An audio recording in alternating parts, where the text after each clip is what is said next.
તાલુકા police station વિસ્તારમાં આવેલા પાદરિયા વિસ્તારમાં સી ડિવિઝન પીઆઈસી વત્સલ સાવજ ઉપર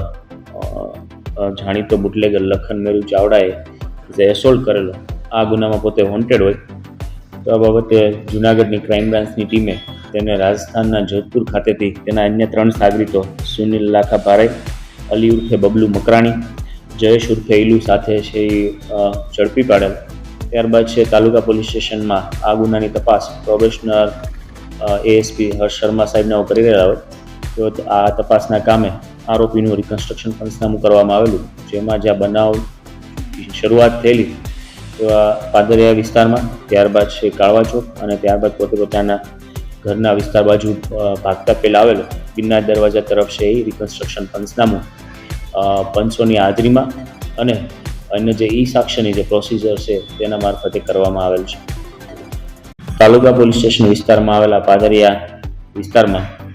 સી ડિવિઝન પીઆઈસી વત્સલ સાવજ ઉપર જાણીતો બુટલેગર લખન મેરુ ચાવડાએ જે એસોલ્ટ કરેલો આ ગુનામાં પોતે વોન્ટેડ હોય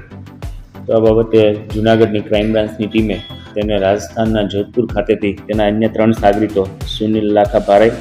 અલી ઉર્ફે બબલુ મકરાણી, જયેશ ઉર્ફે ઇલુ સાથે છે ઝડપી પાડેલ. ત્યારબાદ છે તાલુકા પોલીસ સ્ટેશનમાં આ ગુનાની તપાસ પ્રોબેશનર એએસપી હર્ષ શર્મા સાહેબને કરી રહ્યા હોય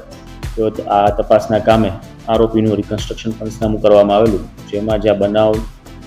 શરૂઆત થયેલી તો આ પાદરિયા વિસ્તારમાં, ત્યારબાદ છે કાળવા ચોક અને ત્યારબાદ પોતે પોતાના ઘરના વિસ્તાર બાજુ